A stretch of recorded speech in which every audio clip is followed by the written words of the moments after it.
everyone, I'm Kelly Manzoni. Welcome to my home training space. In today's video, I'm going to share with you some tips to help you improve your mace swinging techniques, primarily focused on the 360, yet there's a carryover into the traditional 10 and 2, which I'll be covering in a future video. So just quick background about myself. I've been a personal trainer and coach for 23 years, and in 2015, I started to incorporate various clubs and Gada, also known as a mace, consistently. In 2018, I started traveling around the country, teaching my own workshops and running webinars. In today's video, I'm going to cover 5 things: the proper rack position, cast of the mace head, counterbalance, pendulum and drop in the backswing, and the pull over the shoulder. So let's get started. Now there's so much information to cover, but I'm going to try to consolidate this while being thorough. So your starting position, and again this is geared towards beginners and those looking to refine technique, is going to be your feet placed slightly wider than shoulder or hip width. You're going to take your mace head and create a triangle. Now the camera flips me. I'm going to say that even though this is my left hand, I'm going to call it my right so that you could follow along. I'm going to hip hinge forward, take my left hand towards the mace head, and then come up and bring it into the front rack position. So I'm going to slightly turn my body so you could see in that rack position, I'm pushing down into the ground with my feet. I'm engaging my legs and glutes, and I'm lengthening my forearms. This is going to create stability. When you are holding mid-chest or swinging mid-chest, it's going to create instability. You want to be in control of the mace versus the mace being in control of you. Mid-chest swinging also is going to fatigue the forearms and the biceps faster, and some people run into issues with tendonitis in their elbows or their wrists. So again, front rack position is lengthened forearms. Mid-chest creates instability. And here I'm using my Hanuman Gada directly from India. Now, cast of the mace head. Oftentimes during the learning process, people will cast and dump the mace head back over the shoulder. And what happens is there's no pendulum in the backswing, so then the hips tend to jet forward, and then you're kind of fighting to bring that mace back over the shoulder. I'm just going to put this down for a moment to discuss the transverse turn through the shoulders that's going to occur. Now, you're going to practice this alternating with each hand on top. So if my left hand is on top, I'm also going to practice with my right hand on top. You're also going to practice casting over each shoulder. What I mean by that is if my left hand is on top, it's easier to learn first casting over the opposite shoulder. But you also want to cast over the same shoulder. So casting the mace head up and out on the frontal plane is going to create the pendulum that we need for the backswing. Now I'm going to demonstrate both the front rack. So here's our front rack, and here is the cast of the mace head. Now, I'm also using my eyes, which are important during the learning process, to track the mace head. Now, I'm going to stand sideways so you could see an improper cast. So here is my front rack position and an improper cast.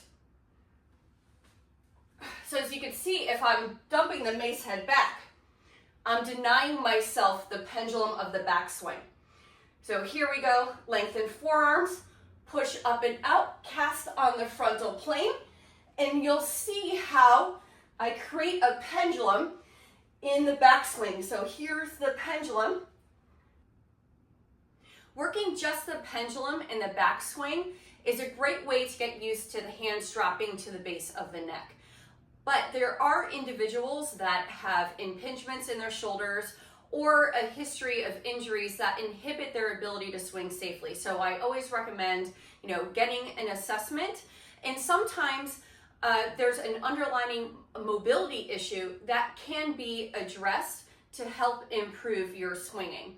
So going back to what I was saying about working the pendulum in the backswing, this is going to help you get, again, used to the hands dropping to the base of the neck between each rep. So I'm going to demonstrate something that you could practice on your own, and you would hand switch, meaning you would practice this with the right hand on top, and you would also practice it with the left hand on top. So the pendulum, you're going to take the mace head to 3 and 9 o'clock, and you're going to use your eyes to eye between that window that your forearm and your bicep create. So this was what it's going to look like. So working the pendulum in the backswing, I have a tight transverse turn through the shoulders and then a little extension of the arms at the top. Now I'll show you from the back position so you could see the hands dropping to the base of the neck.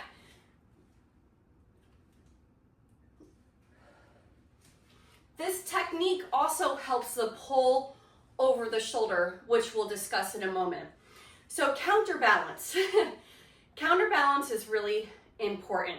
So traditionally, mace swinging was used to replicate kind of wrestling and pulling somebody over your shoulder. You're not going to do that. You're not able to do that when you're like completely stiff. You're going to counter away from the mace head. So what I mean by that is if my mace head is over here on the right around 10 or 2 o'clock, I have a slight lean away from the mace head, and then it drops into the backswing. And on the pull over the shoulder, whether it's at 10 or around 2 o'clock, and the mace head is starting to come up, I'm going to, again, lean slightly away from the mace head and then come center. So that's what this is going to look like. We're going to tie in 4 of the elements. Proper rack, cast of the mace head out onto the frontal plane, drop of the hands to the base of the neck in the backswing, and you'll see right around when the mace head is coming up, the correct pull over the shoulder. So here we go.